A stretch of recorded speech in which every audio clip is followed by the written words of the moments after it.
Jamie set out on a saucy myth from Central America. All right, big guy, what do we got going on now? Well, in 1996, Mexican prisoner Juan Lopez managed to escape his cell by dissolving the bars of his cell room window with salsa from his jailhouse dinners. Wow, do you think that's even possible? It sounds like a tall tale, but according to the myth, Juan Lopez took just 6 years to corrode his way through metal bars using salsa, and he's never been seen since. Okay, Jamie, there's one problem with testing this myth that I see is we don't have 6 years to test the effects of these salsas on our bars. How are we going to come up with a reasonable approach to this? Well, this is an opportunity for you and I to pit our minds and our salsa against this problem and see who wins. We're going to see who can escape first. Raft of experiments to run. It's a complex build. First off, the cell bars are made from 5 different metals to test which, if any, is the most susceptible to corrosion by salsa. Let me guess here. Can he do it? Hot roll, cold roll, galvanized stainless wrought iron. Very good. A+ today. You've made up for being such a jerk this morning by being a good student. As well as 5 different metals, the prison has 6 separate windows. Jamie's bars, my bars. 1 each for Adam and Jamie. Or maybe Jamie's bars, my bars. And 4 others to test what characteristics of salsa are the most corrosive. Soon, a stone wall will a prison make. Great! By the end of day 2, the prison and the myth are starting to take shape. Despite a few teething problems and a little lip from the natives, we actually got this Mexican prison built, and it's ready for our experiment. What do we do next? Well, Warden Savage, we have 6 different types of salsa here ready to go, and we need to identify what in the ingredients of the salsa would possibly have an effect on corroding these bars. I'd like to start with the thing I've never seen, which is salsa in a can. The salsas are tested with a pH meter, with some interesting results. You know, strangely, Jamie, I'm noticing here that the mildest salsa was the most acidic. I don't know what to make of that. I don't think there is anything to make of it other than there's no particular connection between acidity and spiciness. But there's certainly something in the salsa. This one goes out to plucky Juan Lopez, wherever you are. Juan, this one's on me. La Molina, prison bars will not hold you. Yes. Cell phone circa 1980. I'm talking on a cell phone. Nope. Sense of humor, 0. Yep, see, 7, 0. The salsa tests show the canned variety has the highest levels of acidity and salinity, so they move on to their control experiment. All right, so this matches the acidity of the most acidic salsa? That's it. All right, let's do our first test. So into the jars go solutions which match the acidity and salinity of the canned salsa. And in another cell, it's salsa verde. For a little variety, everything is ready for the great salsa escape. Adam. Hey, Adam. Yeah. Can you hear me? Uh-huh, I can hear you. So we have the controls set up over here. What's next? Well, Jamie, these last 2 windows with bars in them are so that you and I can devise a way to perhaps get through these bars and out of this prison faster than Juan Lopez using only salsa. Well, what do you think? Are you going to win or am I? You know, my money's on you, really, personally, although I plan to complain the entire way about being cheated. But really, I think you're going to win. Well, at least you're not in the same cell as me. Low self-esteem is no match for Adam's impetuous nature, and he leaps into action with a bright idea. Perhaps Juan Lopez used electricity from his cell light to power up his salsa escape. Given the qualities of salsa, acidity, salinity, spiciness, I think that the salinity is going to be the most corrosive, and I will facilitate the salinity by adding electrolysis to the process, which is quite easy with this light. It seems a cunning plan. Any saline solution, like salsa, can be used as an electrolyte. pass an electric current through it, and it should increase the rate of oxidation of the iron bar, or in other words, cause it to rust. I'm attaching the anode of my impromptu prison electrolysis machine. All right, now I have 2 live wires. The weirdest jailbreak in history is about to begin. Let's see if this is hot. That's hot. Hot and deadly. I actually have a lot of experience with electricity, and I know how to do this to keep myself safe. This is plenty of power to kill me very quickly. You should never do this at home. Ever. I'm roasting salsa. This is cool, but I'm pumping lots of electricity through the wire, through the bar right there. This might just have been how he broke out of prison. At the end of day 1, Adam's the red-hot favorite.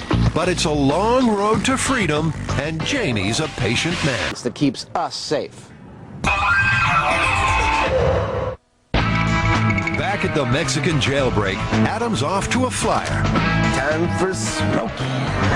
Pumping lethal amounts of electricity into the salsa surrounding his bar. But Jamie's unimpressed. He's practicing for his experience with the electric chair. Wow, hot burning salsa napalm. He's just kind of watching sparks fly. It's not doing a damn thing on that bar. Oh, I'm still going to kick Jamie's butt at this. Though he's still on the starting blocks, Jamie has one big advantage over his rival: patience. Think, then act. Don't act, then think. In myth-busting, as in life, wise words indeed. You only have the luxury of going so damn slow because I'm actually, doing filmable work right now. But that's okay. What are you whining about? Adam's going to complain a lot louder when he finds out what Jamie's got up his sleeve. Due to my good behavior, as opposed to Adam, who's been spewing salsa everywhere, I've been granted the privilege of having a radio in my cell, and this is going to form the basis of my escape attempt. The theory is that if I take this radio apart and I find a DC transformer in here, it's going to allow me to accelerate the corrosive process. Jamie knows that only DC current will work in electrolysis. Adam doesn't, which is why he's using AC current and simply cooking salsa. Adam is using AC current, which has it going both ways, and it's going to maybe take some metal off, but then it's going to put it back. It'll take it off, it'll put it back. This approach, I believe, is going to be a lot more direct current, and we're going to accelerate the process a lot more. Armed with his unshared knowledge, Jamie extracts the DC transformer and creates an electrical circuit on his cold-rolled steel bar. There we go. That looks pretty darn perfect to me. Now for the salsa. In electrolysis, electrons flow from the negatively charged steel rod through the saline salsa solution and into the positively charged copper wire, causing corrosion. So we are getting voltage, so I haven't blown the radio yet. It's working. And I can see slow little bubbles forming in the middle of the salsa. It's exactly what I want, a slow flow of electrons away from the steel and into the copper wire. We'll see what happens when we come in tomorrow. Day 7. What is this? This is a radio. How'd you get a bloody radio? I was good. The warden let me have a radio. What did you do? To listen to music in my cell, to entertain myself. What does it look like? Well, it looks like I'm getting some serious pitting there. I think I'll be through in about a week. Oh, man. How are you doing on yours? Are you getting any pitting? No. I don't mind that you got the radio. To me, Jamie, it's just another example of you, making sure you get the rules bent enough until the thing can work, whereas I'm willing to work under the parameters originally given for a man. Adam was in such a hurry to make sparks and steam that he just kind of went for it, which is Adam's usual style. And I'm not even started on this yet, but I'll bet that I'm going to make it through way ahead of Adam. By the end of week 1, Adam's inclined to agree. I don't really think I'm making that much progress. I think I'm going to have to go to plan B. What? Plan B. So, are you ready to do a final check and see if Juan Lopez could have possibly broken out of prison using salsa? Yeah, let's go check them all out. At the outset of their bid for freedom, Adam and Jamie set up various tests to see which of salsa's qualities are most corrosive. 0.609. The acid and saline solutions have eaten into the bars, but it's the salsa itself that's taken the biggest bite. The salsa's having more damage on this than any of our other control tests. It would seem that there's something about the salsa, the combination of acid and salt and water, that's greater than the sum of its parts. It's the picante part of it that does good. 8/1000ths of an inch of iron in 110 days. Working gangbusters, it seems. A couple thou a month in 50 years, you'd be right through that bar. Gone, man. But perhaps like Jamie, one used a DC current from a radio to speed up corrosion. Now that we've seen the combined effects of salsa, I think it's time to see the combined effects of Heinemann and some electricity and an iron bar. Okay. Incredibly, the Mythbuster with the mustache is only a whisker away from freedom. Dude, that is radical. Jamie, you are such a stud. That is so radical. I am really impressed. You know, I think it worked pretty well. If Juan had done that to all the bars, he'd be up by now. I'm just totally blown away by how effective that is. I think it's going to initiate a new spate of lockdown rules in prisons across the United States. Well, so much for DC current and salsa and electrolysis. How'd you do? Well, my AC current did bupkis. My peed on Jackie Chan's silk robe didn't work at all.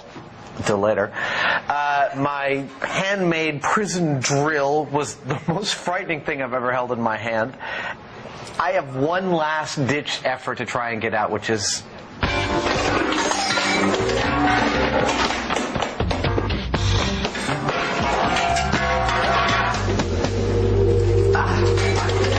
I escaped! What do you think? Want to call it a tie? Both our jailbirds have flown the coop, but against all expectations, Jamie actually did it, in line with the myth. Yeah, you know, it's amazing that the salsa, in fact, works better than any of these other acids or salts or things that we had going. And 6 years, you know, actually it's surprisingly really plausible. Both of us thought this myth was completely ridiculous. When I pulled it off the web last year, I was like, yeah, whatever. To find out that it's actually plausible is pretty amazing.